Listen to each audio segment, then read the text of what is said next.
दोस्तों नमस्कार, स्वागत है आप सभी का ऑनलाइन नेटवर्क यूट्यूब चैनल पे। इस वीडियो में हम बात करने वाले हैं बड़ी अपडेट के बारे में, जो कि संबंधित है 19,000 पदों पर प्राथमिक शिक्षक भर्ती के बारे में कोर्ट के माध्यम से दिए गए आदेश को लेकर, जहां पे प्राथमिक शिक्षक भर्ती को लेकर योगी सरकार को झटका देखने के लिए मिला है। इसके अलावा अगर बात की जाए 3 भर्तियों के जारी नोटिफिकेशन के बारे में, साथ ही परीक्षा की तारीख को लेकर, इसके अलावा एडेड जूनियर के बारे में एक एक करके सारी जानकारी हम कवर करते हैं। चलिए दोस्तों वीडियो शुरू करते हैं। वीडियो को लाइक करते हैं, साथ ही शेयर करते हैं और चैनल को भी सब्सक्राइब कर लें, जिससे कि जानकारी आप सभी को रियल ऑथेंटिक सबसे पहले मिलती रहे। चलिए दोस्तों वीडियो शुरू करते हैं। शुरुआत करेंगे सबसे पहली अपडेट के बारे में, जो कि संबंधित है प्राथमिक शिक्षक भर्ती को लेकर। सीएम योगी या फिर अगर बात की जाए योगी सरकार को एक झटका देखने के लिए मिला है, जो कि कोर्ट के माध्यम से दिया गया है। कोर्ट के अंदर हुई सुनवाई के आधार पर कोर्ट ने एक आदेश दिया है, साथ ही सरकार को निर्देशित किया है कि सरकार इसको लेकर जल्द फैसला ले, अदरवाइज कोर्ट के माध्यम से कुछ और भी नए आदेश देखने के लिए मिलेंगे। सुप्रीम कोर्ट के माध्यम से हाल ही में आप सभी जानते हैं कि 2 भर्तियों को लेकर, हाल ही में नहीं लगभग काफ़ी टाइम पहले यहाँ से सुप्रीम कोर्ट ने आदेश दिया था शिक्षा मित्रों के जो समायोजन रद्द हो जाने के बाद में, कि 2 भर्तियाँ देखने के लिए मिलेंगी, एक 69,000 एक 68,000। सरकार ने दोनों भर्तियाँ निकाली, एक 68,000 एक 69,000। भले ही दोनों भर्तियों के अंदर विवाद देखने के लिए मिला, बहुत सारी विसंगतियाँ हुई जो कि सरकार ने भी मानी, लेकिन यहाँ पर लगभग सभी सीटों के सापेक्ष सीटें भर दी गई। ठीक है, बाद में क्या हुआ, बाद में हाल ही में जब उत्तर प्रदेश में चुनाव हो रहे थे, छात्रों ने धरना प्रदर्शन शुरू कर दिए भर्तियों को लेकर। अलग अलग प्रकार के धरना प्रदर्शन उस समय जारी थे, चाहे अगर बात की जाए नई प्राथमिक शिक्षक भर्ती को लेकर हो, या फिर 69,000 शिक्षक भर्ती में घोटाले को लेकर, और भी अलग अलग प्रकार के धरना प्रदर्शन। चुनाव के समय सरकार दबाव में आ गई, दबाव में आकर सरकार ने यहाँ से कहीं ना कहीं हम बात करते हैं 69,000 को लेकर, तो 6,800 की चयन सूची जारी कर दी।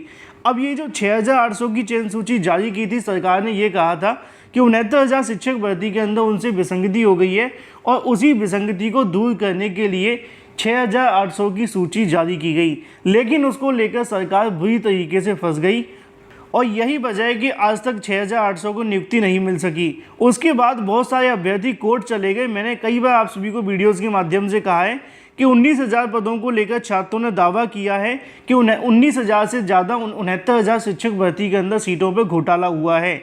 अब यहाँ पे आप सभी को आज की खबर देखने के लिए मिलती है। 14 अक्टूबर 2022 को लिखा हुआ है, वकील के माध्यम से कहा गया कि 6,800 नहीं 19,000 सीटों का घोटाला हुआ है।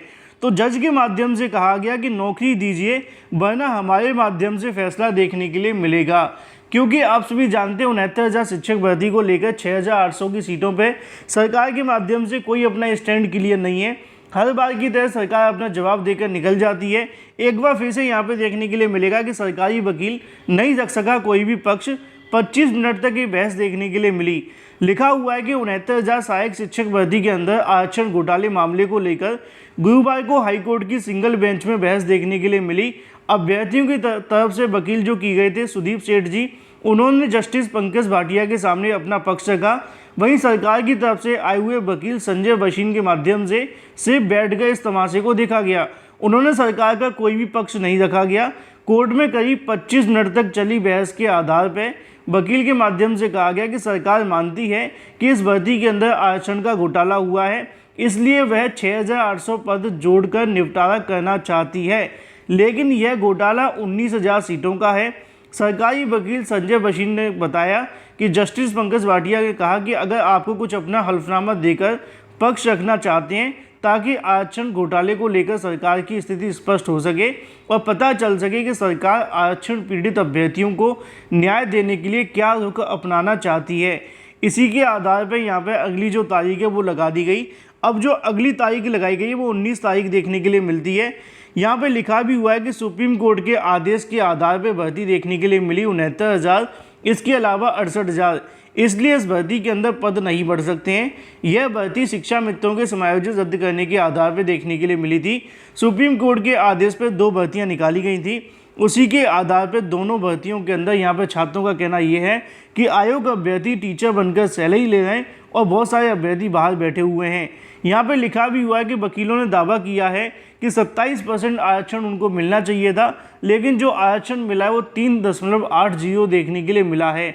बहस के दौरान सुदीप सेठ जस्टिस भाटिया को बताया कि इस भर्ती में ओबीसी वर्ग के 27% नहीं बल्कि 3.80 देखने के लिए मिलता है और एससी वर्ग को 21 की जगह पे 16.2% आरक्षण दिया गया है। इसी के आधार पर लगभग 19,000 सीटों का घोटाला देखने के लिए मिला है। सुदीप सेठ ने कहा कि हर भर्ती में एक मूल चयन सूची बनाई जाती है, लेकिन इस भर्ती में यह सूची न बनाकर जिला आवंटन सूची निकाली गई और उसी के आधार पर यहाँ पे अगर बात की जाए जो नियमावली है बेसिक शिक्षा की 1981-1994 उनका उल्लंघन किया गया है। साथ ही जज ने यहाँ पे ये भी कहा कि सरकार तय करे कि जस्टिस पंकज भाटिया सरकारी वकील से कहा कि इस भर्ती आरक्षण घोटाला जो हुआ उसके लिए आप जिम्मेदार हैं। आप तय करें कि कोर्ट में आए लोगों को किस प्रकार से न्याय मिलेगा। अगर कोर्ट आए लोगों को आप न्याय नहीं देते हैं तो ऐसी स्थिति के अंदर कोर्ट के माध्यम से अपने जरिए ही यहाँ से कहीं ना कहीं जो न्याय वो करना पड़ेगा। तो एक बार फिर से प्राथमिक शिक्षक भर्ती को लेकर योगी सरकार को बड़ा झटका लगा है। कोर्ट ने कहा है कि 19,000 को लेकर या 6,800 को लेकर सरकार फैसला करे। अगर वो ऐसा नहीं करते हैं तो कोर्ट इसको लेकर फैसला करेगी। अब क्या होगा क्या नहीं ये देखना दिलचस्प होगा, लेकिन कोर्ट का आज की तारीख में जो रुख देखने के लिए मिलता है वो आरक्षण पीड़ित अभ्यर्थियों के पक्ष में है। भविष्य में फैसला किसके लिए आएगा ये देखना महत्वपूर्ण है। बात कर लेते हैं अपनी अगली अपडेट के बारे में जो कि संबंधित है 3 भर्तियों को लेकर जारी नोटिफिकेशन के बारे में। तो यहाँ पे आप सभी के सामने पहला नोटिफिकेशन देखने के लिए मिलता है उत्तर प्रदेश लोक सेवा आयोग के माध्यम से 14 अक्टूबर 2022 को विज्ञापन संख्या 02/2021-22 के क्रम में यहाँ से जारी किया गया था और ये भर्ती थी विज्ञापित राजकीय मेडिकल कॉलेजों के अंदर सहायक आचार्य के पदों के लिए।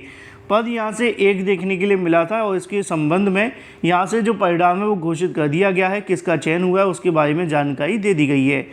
दूसरा नोटिफिकेशन हमें देखने के लिए मिलता है, ये भी आप सभी के सामने इसी भर्ती से संबंधित है और इसके अंदर भी आप सभी के सामने जो पद है वो देखने के लिए मिल जाएगा और इसके लिए भी जो चयनित अभ्यर्थी है उसके बारे में जानकारी दी गई है।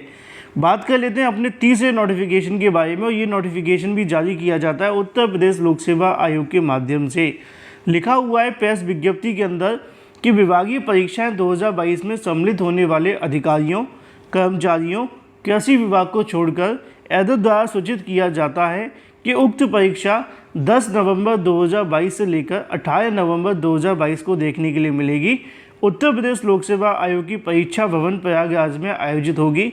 प्रश्नगत परीक्षा के प्रविष्ट कार्मिकों के प्रवेश पत्र निर्गत किए जा रहे हैं। जिन कार्मिकों के प्रवेश पत्र प्राप्त न हो वह परीक्षा तिथि की दिनांक 8 बजे से विभागीय परीक्षा अनुभाग उत्तर प्रदेश लोक सेवा आयोग प्रयागराज से प्रवेश पत्र की द्वितीय प्रति प्राप्त करके सम्मिलित हो सकते हैं। ज़्यादा जानकारी के लिए upbsc.up.nic.in पर जाकर चेक करें।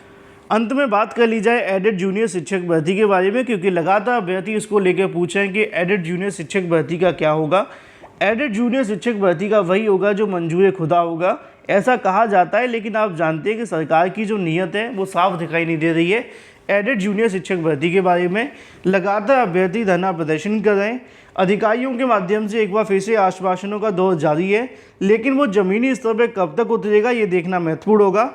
एक बार उनके माध्यम से फिर से आश्वासन दिए जा रहे हैं कि वो भर्ती को लेकर काम कर रहे हैं। ये आज ही की इमेजेस आप सभी को देखने के लिए मिलती हैं और अगर मैं गलत नहीं है तो आपको बता दूं एडेड जूनियर शिक्षक भर्ती को लेकर आज चौथा दिन है धरना प्रदर्शन का और लगातार यहाँ पर छात्रों के माध्यम से अनवरत धरना प्रदर्शन जारी है।